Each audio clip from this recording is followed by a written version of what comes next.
Hello everyone, welcome to my channel. This is a continuation video of breathing and exchange of gases chapter class 11 chapter number 40. ठीक है।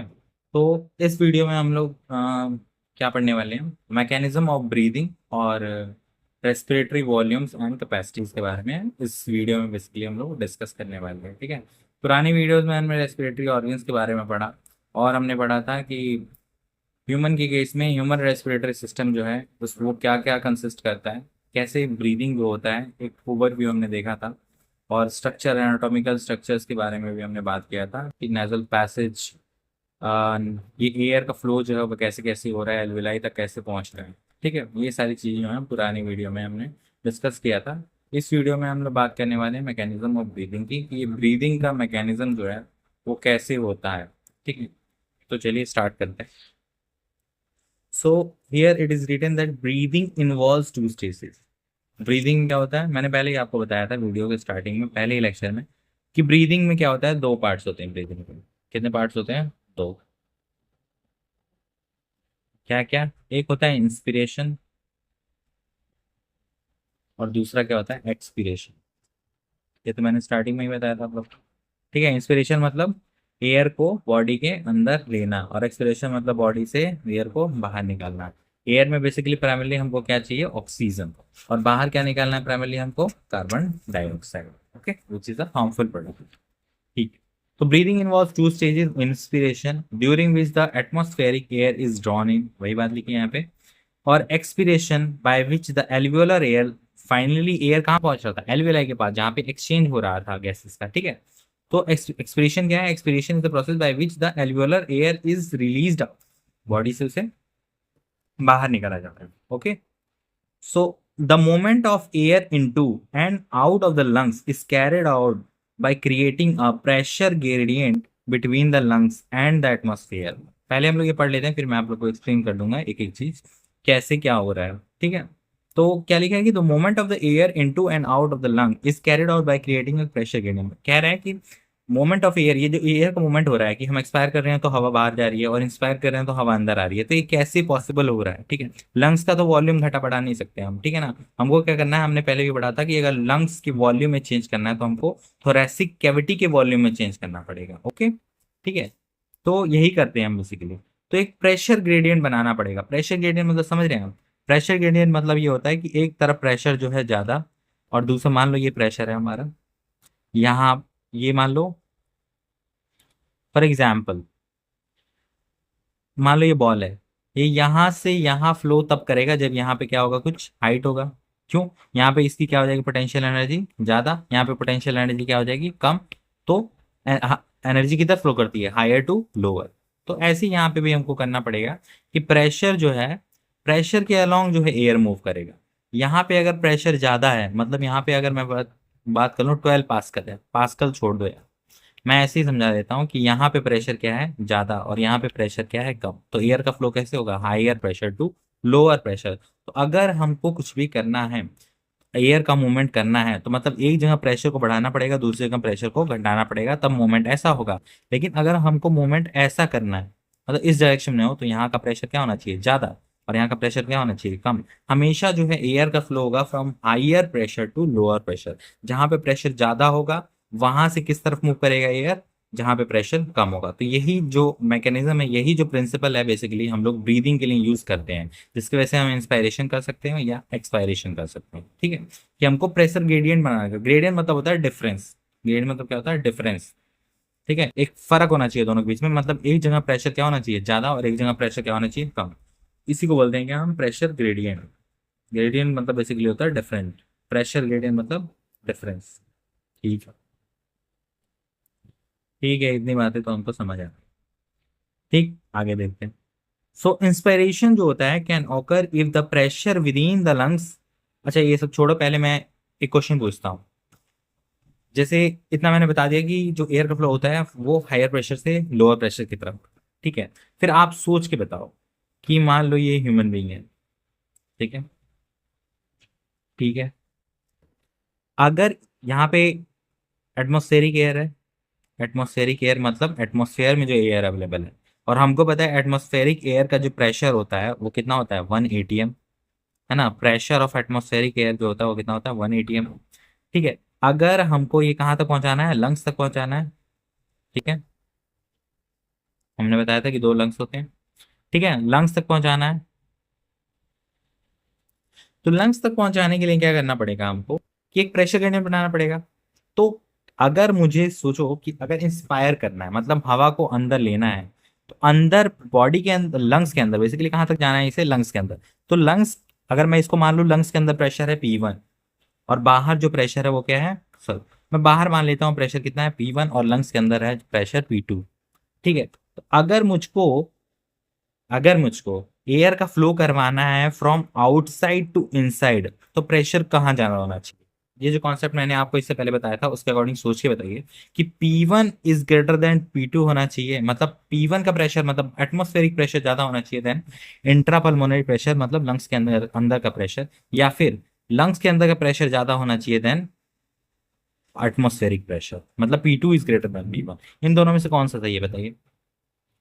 Obvious सी बात है, अगर air का flow बाहर से अंदर करना है, मतलब हमने बताया था कि एयर का फ्लो जो होता है from higher pressure to lower pressure होता है, तो हाइयर किधर होना चाहिए, P1 एटमॉस्फेरिक हायर होना चाहिए, और अंदर क्या होना चाहिए, कम होना चाहिए, है ना, कम होना चाहिए। तो क्या सही हो जाएगा, P1 is greater than P2 होना चाहिए कि P2 is greater than P होना चाहिए, P1 is greater than P2 होना चाहिए, तभी ये एयर का फ्लो जो है इनसाइड द बॉडी होगा। इतना कॉन्सेप्ट समझ आया। ठीक है, अब मैं आपसे पूछूं, अगर एक्सपायरेशन करना है, मतलब इस एयर को जो है बॉडी से बाहर निकालना है, तो इसके लिए क्या होना चाहिए, ऑब्वियस सी बात है, हमको इतना पता है कि भाई एयर का फ्लो जो है from higher pressure to lower pressure होता है। तो यहां से फ्लो उधर करना है, तो अंदर का प्रेशर कितना है लंग्स के अंदर, P2, और बाहर का प्रेशर कितना है, P1। ठीक है, तो क्या ज्यादा होना चाहिए, P2 should be greater than P1 for expiration. Expiration कराना है हमको, तो P2 ग्रेटर होना चाहिए P1, लेकिन वही इंस्पायरेशन कराना है हमको, तो क्या होना चाहिए, P1 should be greater than P1। Atmospheric pressure ज्यादा होना चाहिए than intrapulmonary pressure. Intrapulmonary pressure मतलब पल्मोनरी के अंदर प्रेशर। पल्मोनरी जो वर्ड है मैंने बताया था किसके लिए डिनोट करते हैं, लंग्स के लिए। ठीक है, लंग्स के अंदर का प्रेशर जो अगर कम होगा एटमॉस्फेरिक प्रेशर से, तो हवा का फ्लो किधर होगा, from atmosphere to the lungs. ठीक है, वेयर एज अगर इंट्रापल्मोनरी प्रेशर ज्यादा होगा एटमॉस्फेरिक प्रेशर से, तो क्या होगा flow, from the lungs to the atmosphere. ठीक है, जिसको बोलते हैं हम क्या, एक्सपायरेशन। तो इतनी बातें समझ आ गई, यही यहाँ पे लिखा है देखिए। अब हम इसको पढ़ते हैं, क्या लिखा है देखो, कि इंस्पायरेशन जो है can occur if pressure with in the lungs, मतलब इंट्रा पल्मोनरी प्रेशर, है ना, लंग्स के अंदर का प्रेशर जो है अगर क्या होगा, is less than the atmospheric pressure, तभी तो फ्लो होगा। इंस्पायरेशन मतलब हवा बाहर से अंदर आना, तो अंदर प्रेशर क्या होना चाहिए, कम, बाहर प्रेशर कितना होना चाहिए, ज्यादा। तो वही तो यहाँ पे लिखे, inspiration can occur if the pressure with in the lungs is less than atmospheric pressure, है ना। एक्सपायरेशन इंस्पायरेशन के लिए यही तो लिखा मैंने कि P1 should be greater then P2 और P2 should be less than P1। ठीक है, एक ही बात है।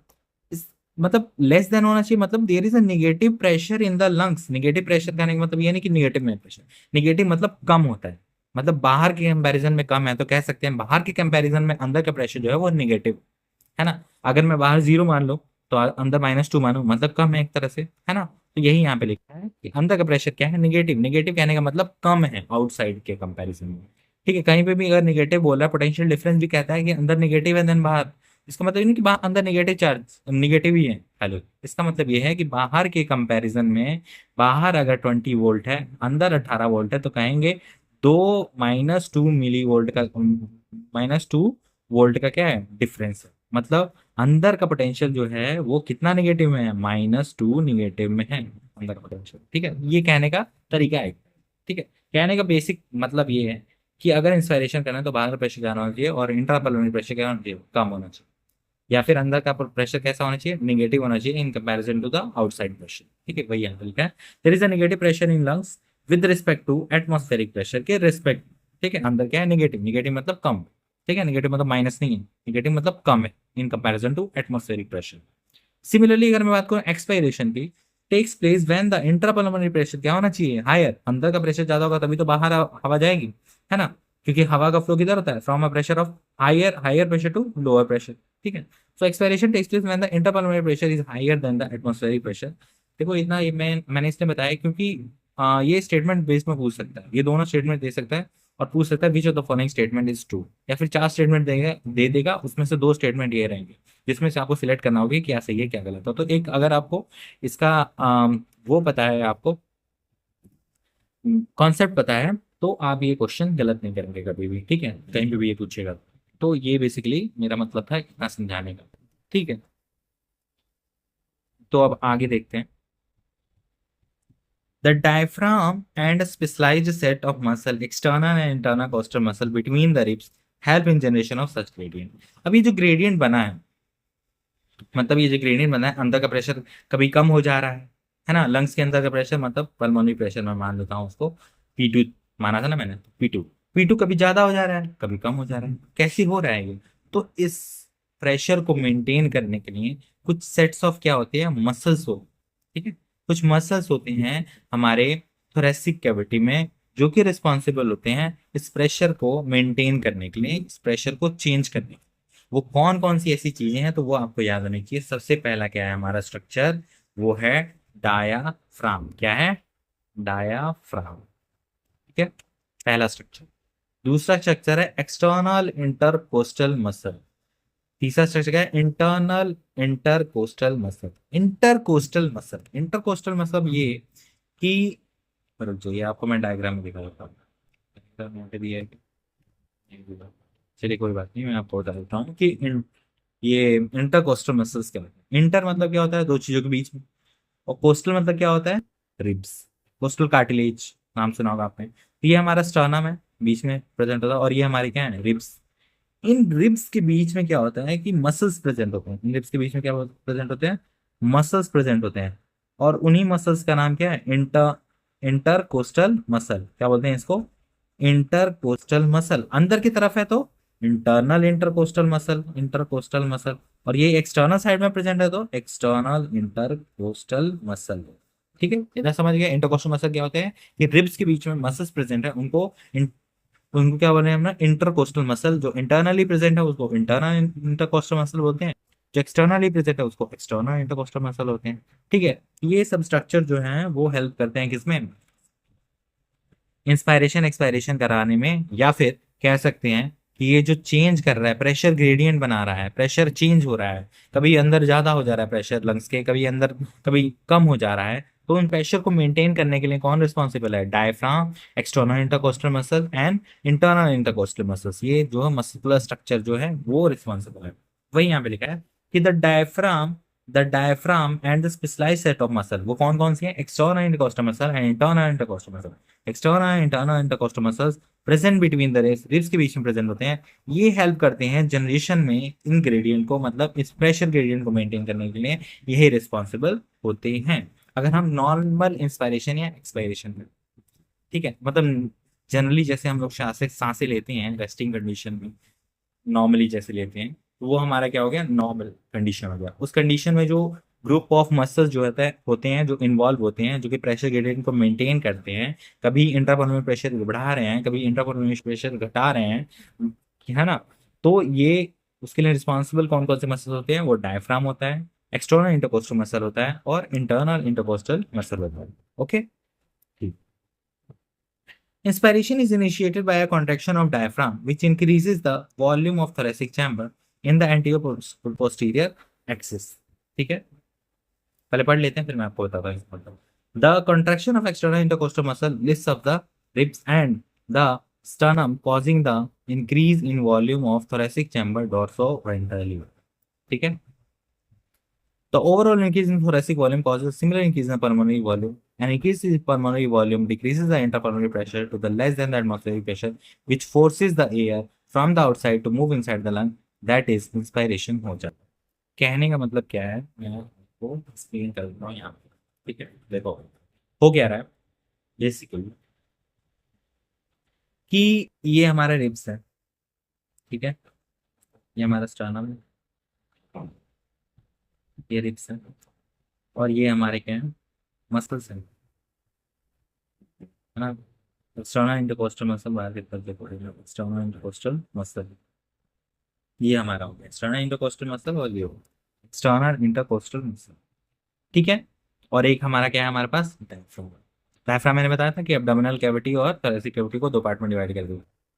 ठीक है, तो देखिए सबसे पहले मैं आपको बताता हूँ, दोनों की कहानी बताता हूँ। सबसे पहले मैं डायफ्राम की कहानी बताऊँ। ये हमारा डायफ्राम है।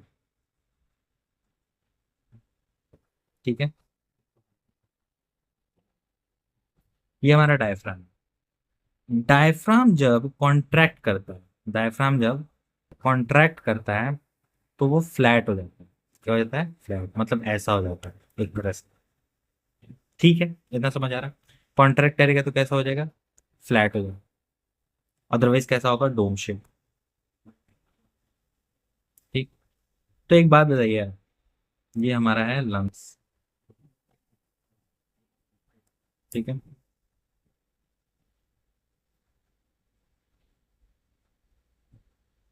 ठीक, ये लंग्स है। तो ये लाइन है हमारी। ठीक है, तो जब डायफ्राम कॉन्ट्रैक्ट करेगा तो ये नीचे की तरफ आएगा। अगर ये नीचे की तरफ आएगा तो क्या होगा कि थोरेसिक कैविटी का जो वॉल्यूम है, वॉल्यूम ऑफ थोरेसिक कैविटी, वो क्या हो जाएगा? इंक्रीज हो जाएगा। होगा कि नहीं होगा? ऑब्वियस सी बात है, इंक्रीज हो गया यार। पहले ये इतने सी जगह में था, देखो मैं तो बताता हूँ, इतना जगह था। ठीक है, अब ये जगह क्या हो गया? एडिशनली कितना बढ़ गया है? एडिशनली कितना स्पेस बढ़ गया है वो मैं दूसरे कलर से दिखाता हूँ। ये स्पेस तो बढ़ गया ना, ये स्पेस तो बढ़ गया कॉन्ट्रैक्ट करने की वजह से। तो वॉल्यूम क्या हुआ? वॉल्यूम क्या हुआ? जब डायफ्राम कॉन्ट्रैक्ट करेगा तो क्या होता है कि वॉल्यूम ऑफ थोरेसिक कैविटी क्या हो जाता है? इंक्रीज। और volume of thoracic cavity increase होता है तो उसके वजह से क्या होता है कि लंग का भी वॉल्यूम इंक्रीज हो जाता है, क्योंकि लंग जो है वो किस से अटैच, मतलब एक तरह से कह सकते हैं से एकदम अटैच होके एकदम यहाँ पे बैठा हुआ है। तो अगर ये नीचे खींचेगा तो लंग्स भी नीचे की तरफ खींचेंगे, और लंग्स नीचे की तरफ खींचेंगे, क्या इंट्रा पल्मोनरी वॉल्यूम भी बढ़ जाएगा? बढ़ेगा, ऑब्वियस सी बात है। मैंने बताया था यही इससे पहले कि हम जो है पल्मोनरी वॉल्यूम नहीं चेंज कर सकते, हम थोरेसिक कैविटी की वॉल्यूम चेंज कर सकते हैं। जो कि क्या होता है कि एयर टाइट चैम्बर था ना, जिसकी वजह से डायरेक्टली इंपैक्ट पड़ता है लंग्स के ऊपर, और उसी के हिसाब से लंग्स का भी वॉल्यूम क्या हो जाता है? चेंज। तो यहाँ पे क्या हुआ कि जैसे ही ये डायफ्राम कॉन्ट्रैक्ट किया, कॉन्ट्रैक्शन की वजह से क्या हुआ कि volume of thoracic cavity increase हो गया, जिसकी वजह से इंट्रा पल्मोनरी वॉल्यूम इंक्रीज हो गया। इंट्रा पल्मोनरी वॉल्यूम इंक्रीज हो गया। और हमें पता है कि जब वॉल्यूम इंक्रीज होता है तो प्रेशर क्या होता है? डिक्रीज। तो मतलब इंट्रा पल्मोनरी प्रेशर क्या हो गया? डिक्रीज। समझ आया कि नहीं? हमने पढ़ा था कि बॉयल्स लॉ क्या कहता है? P is inversely proportional to V at constant temperature.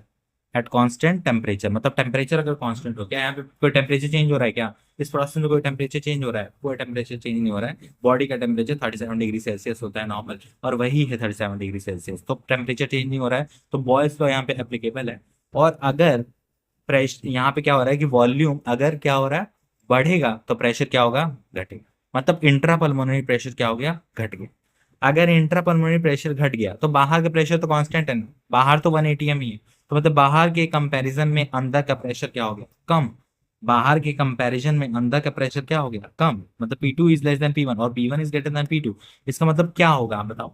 Atmospheric pressure ज्यादा है, इंटर पल्मोनरी प्रेशर कम है, तो क्या होगा? इंस्पायरेशन। होगा कि नहीं होगा? इंस्पिरेशन। इंस्पिरेशन होगा। तो ये मैकेनिज्म समझ आया आपको?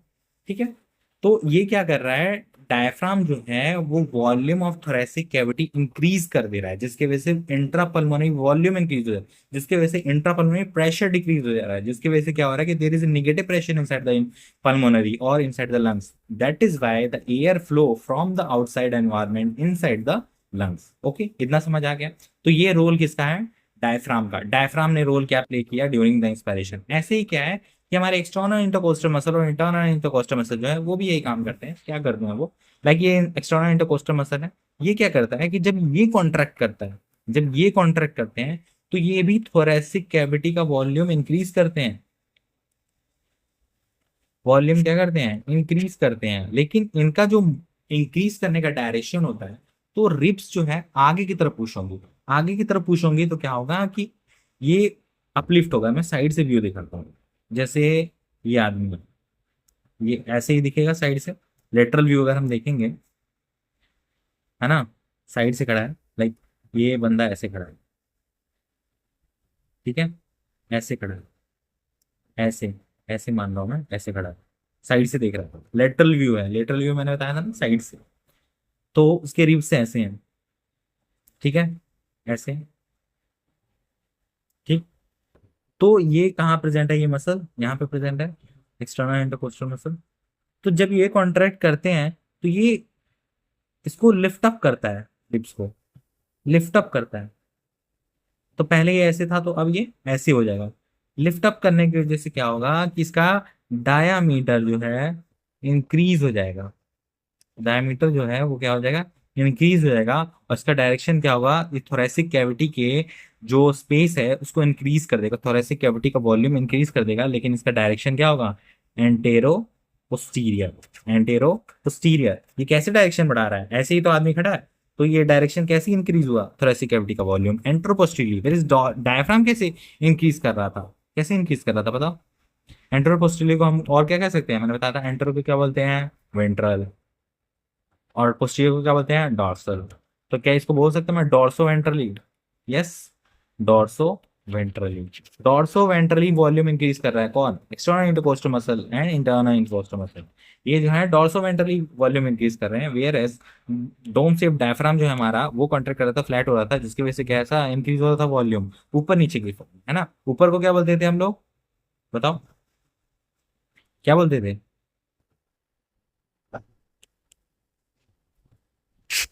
तो ये वॉल्यूम इंक्रीज कर रहा है कैसे, अपवर्ड डाउनवर्ड डायरेक्शन में जो वॉल्यूम इंक्रीज हो रहा है, और इसको हम बोलते हैं कि ये वॉल्यूम कैसे इंक्रीज कर रहा है।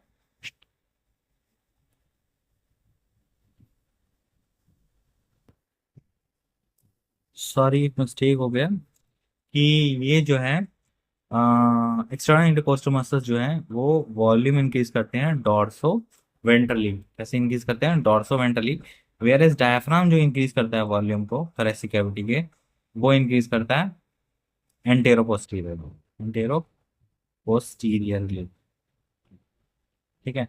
इनका एनाटॉमी कुछ ऐसा होता है जिसके वजह से जो वॉल्यूम इंक्रीज होता है वो एंट्रोपोस्टियर डायरेक्शन में यहाँ पे होता है, whereas external intercostal muscle जो है वो डॉर्सोमेंटली जो है इंक्रीज करते हैं वॉल्यूम को, ठीक है। ये आप लोग एक बार देख लीजिएगा, ठीक है। और ये याद होना चाहिए क्योंकि ये बहुत इंपॉर्टेंट है, ये पूछ लेता है कि डायफ्राम जो है वो इंक्रीज करता है वॉल्यूम डॉर्सोमेंटली या एंटीरो पोस्टीरियर, ठीक है। तो याद होना चाहिए कि डायफ्राम जो है वो एंटीरो पोस्टीरियर होता है, वेयर एज एक चीज याद रखिए आप, एक्सटर्नल इंटरकोस्टल मतलब लिफ्ट अप करेगा लिफ्ट रिप को, जिसकी वजह से डॉर्सोमेंटली जो है इंक्रीज होता है, ठीक है। दूसरा वाला क्या हो जाएगा आपका, थोरेसिक कैविटी, दूसरा वाला जो डायफ्राम है वो क्या हो जाएगा, एंटीरो पोस्टीरियर डायरेक्शन में, है ना। दो चीज याद करें, डॉर्सोमेंटल एंटीरो पोस्टीरियर। डॉर्सोवेंट्रल वाला याद कर लीजिए आप लोग, एक्सटर्नल इंटरकोस्टल मसल जो है वो डॉर्सोवेंट्रली जो है इंक्रीज करते हैं, क्यों, क्योंकि वो लिफ्ट अप करता है, जब वो कॉन्ट्रैक्ट करता है तो क्या करता है, लिफ्ट अप करता है रिब्स को, जिसकी वजह से क्या होता है कि एंटेरोपोस्टीरियर सॉरी डॉर्सोवेंट्रली जो होती है थोरेसिक कैविटी का वॉल्यूम इंक्रीज हो जाता है। Whereas in case of diaphragm the thoracic cavity volume is increase anteroposterior, है ना, आगे पीछे की तरफ, ठीक। तो यही यहाँ पे लिखा था, एक बार और मैं पढ़ देता हूँ, ठीक है। Inspiration is initiated by contraction of diaphragm, ठीक है, contraction of diaphragm which increases the volume of the thoracic chamber in interposterior direction, है ना, on interposterior axis. The contraction of the external intercostal muscle lift up करता है rib को and the sternum causing the increase in the volume of thoracic chamber dorsoventrally, यही यहाँ पे लिखा है, ठीक है। The overall increase in thoracic member, ये दोनों जो है कोई interposterior इंक्रीज कर रहा है, कोई डॉर्सोवेंट्रली इंक्रीज कर रहा है, ठीक है। इन सब की वजह से क्या होता है कि फाइनली थोरेसिक कैविटी का वॉल्यूम इंक्रीज हो रहा है। थोरेसिक कैविटी का वॉल्यूम इंक्रीज होने से क्या होगा कि इंट्रापल्मोनरी वॉल्यूम जो है वो क्या होगा, इंक्रीज होगा, ठीक है। Interpulmonary volume and increase the pulmonary volume decrease the interpulmonary pressure, और पल्मोनरी वॉल्यूम बढ़ गया। अब पल्मोनरी वॉल्यूम बढ़ गया तो इंटरपल्मोनरी प्रेशर जो है वो क्या हो जाएगा, decrease. Volume pressure inverse relationship, है ना, प्रेशर क्या होगा, डिक्रीज, जिसके वजह से वो फोर्स करेगा air outside outside the atmosphere to move inside the lungs, और इसी प्रोसेस को क्या कहते हैं, इंस्पिरेशन। तो इंस्पिरेशन अगर हमको करना है तो लंग्स के अंदर प्रेशर क्या करना पड़ेगा, निगेटिव। निगेटिव करने के लिए मतलब प्रेशर घटाना पड़ेगा, प्रेशर घटाने के लिए हमको क्या करना पड़ेगा, वॉल्यूम बढ़ाना पड़ेगा। वॉल्यूम कैसे बढ़ेगा, जब दोनों मसल्स क्या करेंगे, कॉन्ट्रैक्ट। तो याद रखिए कि जब भी ये मसल्स कॉन्ट्रैक्ट करेंगे, ये जो मैंने मसल्स 3 मसल्स बताए, डायफ्राम, एक्सटर्नल इंटरकोस्टल मसल्स और इंटरनल इंटरकोस्टल मसल्स, जब ये कॉन्ट्रैक्ट करेंगे थोरेसिक वॉल्यूम बढ़ेगा। थोरेसिक वॉल्यूम बढ़ेगा तो पल्मोनरी वॉल्यूम बढ़ेगा, पल्मोनरी वॉल्यूम बढ़ेगा तो इंटरपल्मोनरी प्रेशर डिक्रीज होगा, और इंटरपल्मोनरी प्रेशर डिक्रीज होगा तो इंस्पायरेशन होगा। और इसका जस्ट अपोजिट क्या हो जाएगा, जब ये रिलैक्स करेंगे तो क्या हो जाएगा, इसका जस्ट अपोजिट हो जाएगा। Relaxation of diaphragm and internal intercostal muscle return the diaphragm, return कर देता है डायफ्राम को। एक चीज याद रखिएगा यहाँ पे कि relaxation of diaphragm and internal intercostal muscle यहाँ पे लिखा है, वेयर एज यहाँ पे कॉन्ट्रैक्शन किसका लिखा है, कॉन्ट्रैक्शन लिखा है यहाँ पे एक्सटर्नल इंटरकोस्टल मसल का। ठीक है, यहाँ पर during inspiration external intercostal muscle involve है, ड्यूरिंग एक्सपायरेशन डायफ्राम इसका रिलैक्सेशन होने की वजह से हो रहा है, इंटरनल इंटरकोस्टल मसल खाली लिखा है यहाँ पे, तो मतलब दोनों ही मान लीजिए। ठीक है, तो इंटरकोस्टल मसल्स बेसिकली। ठीक है, तो relaxation of diaphragm and intercostal muscles के रिलैक्सेशन से क्या होगा, return the diaphragm and the sternum of the year normal position में ले आता है उसको, जिसकी वजह से क्या होता है, रिड्यूस हो जाता है thoracic volume. Thoracic volume decrease होगा, प्रेशर क्या हो जाएगा, इन थोरेसिक वॉल्यूम अगर डिक्रीज हुआ तो थोरेसिक पल्मोनरी वॉल्यूम क्या हो जाएगा, पल्मोनरी वॉल्यूम क्या हो जाएगा, वो भी डिक्रीज होगा। और अगर ये डिक्रीज हुआ तो क्या इंक्रीज हो जाएगा, पल्मोनरी प्रेशर। पल्मोनरी प्रेशर क्या हो जाएगा, इंक्रीज। इंट्रा पल्मोनरी प्रेशर जो है वो इंक्रीज होगा, जिसकी वजह से क्या होगा कि लंग्स के अंदर का प्रेशर क्या हो गया ज्यादा, और बाहर का प्रेशर क्या हो गया कम। मतलब अब ये कौन सा कंडीशन, एक्सपायरेशन का। So slightly over the atmospheric pressure causing the expulsion of the air, जिसकी वजह से हो जाता है आउटसाइड द लंग, जिसको हम क्या बोलते हैं, एक्सपायरेशन। इतनी बातें समझ आई कि अगर इंस्पायरेशन करना है तो अंदर का प्रेशर डिक्रीज करना पड़ेगा, उसके लिए इन सारे मसल्स को कॉन्ट्रैक्ट, कौन से मसल्स को, इंटरकोस्टल मसल्स और डायफ्राम के मसल्स को, इनको कॉन्ट्रैक्ट करना पड़ेगा। वजह अगर यही रिलैक्स कर गए तो क्या हो जाएगा, वॉल्यूम, वॉल्यूम क्या हो जाएगा, डिक्रीज। वॉल्यूम डिक्रीज हुआ, प्रेशर इंक्रीज, प्रेशर इंक्रीज हुआ मतलब इंटरवल में प्रेशर ज्यादा है देन एटमॉस्फेरिक प्रेशर, मतलब एक्सपेल आउट हो जाएगा क्या, air from the lungs. We have, आगे देखते हैं, we have the ability to increase the strength of inspiration and expiration. ये जो ability to inspire and expire, देखो कभी नॉर्मली जैसे ब्रीथ कर रहे हैं हम लोग, तो जितना वॉल्यूम होता है एयर हम ले रहे हैं चाहे छोड़ रहे हैं, इन कंपैरिजन टू जब हम दौड़ रहे होते हैं, है ना, दौड़ने के बाद जब रुकते हैं तो कितनी तेज तेज सांसें लेते हैं। तेज तेज सांसें मतलब ये कि हम जितना नॉर्मली इंस्पायर कर रहे हैं, एक्सपायर कर रहे हैं, उसके कंपैरिजन में हम ये बढ़ा भी सकते हैं। ज्यादा वॉल्यूम ऑफ एयर जो है हम इंस्पायर भी कर सकते हैं, और ज्यादा वॉल्यूम ऑफ द एयर जो है एक्सपायर भी कर सकते हैं। लेकिन ये इन मसल से के हेल्प से नहीं हो पाएगा जो नॉर्मली हम लोग यूज करते हैं।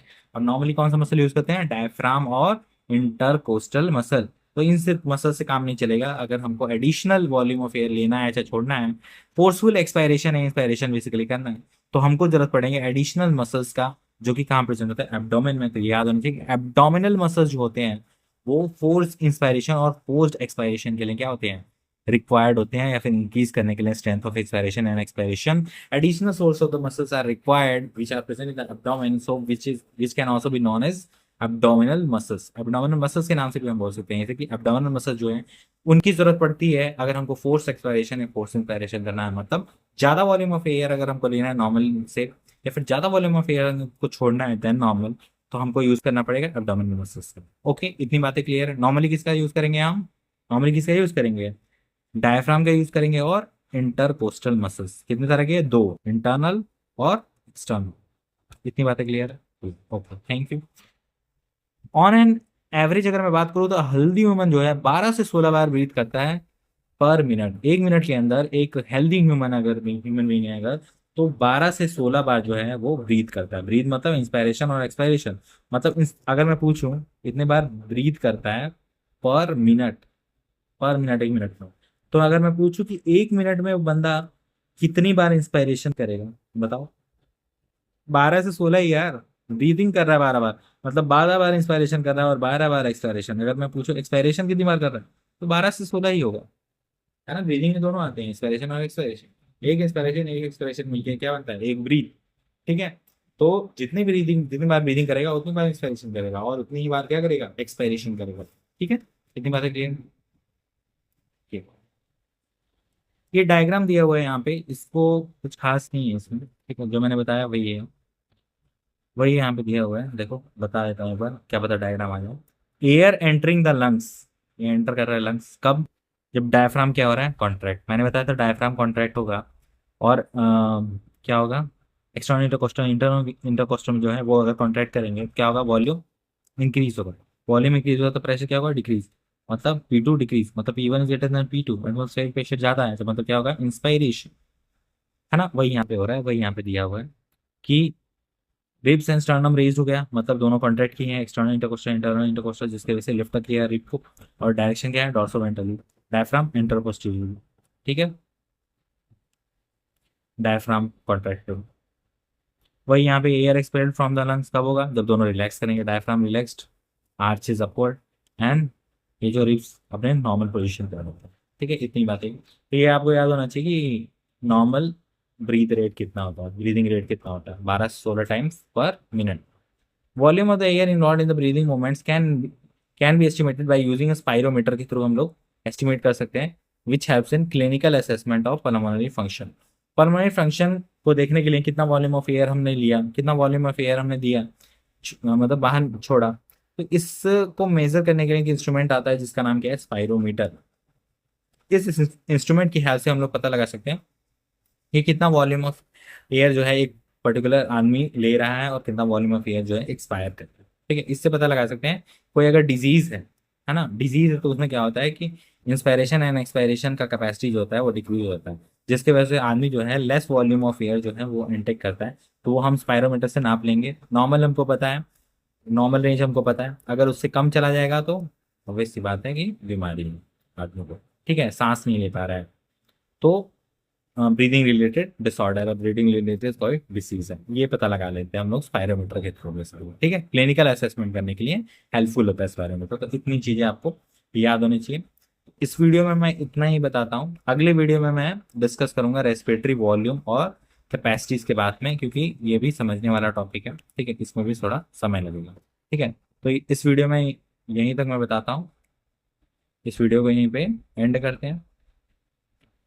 So at last, thank you so much for watching this video, and please like the video and comment your queries. अगर आपको कोई भी प्रॉब्लम है कहीं पे भी तो I will clear that in the next video. ठीक है, और please share it to your colleagues and yes, so once again thanks.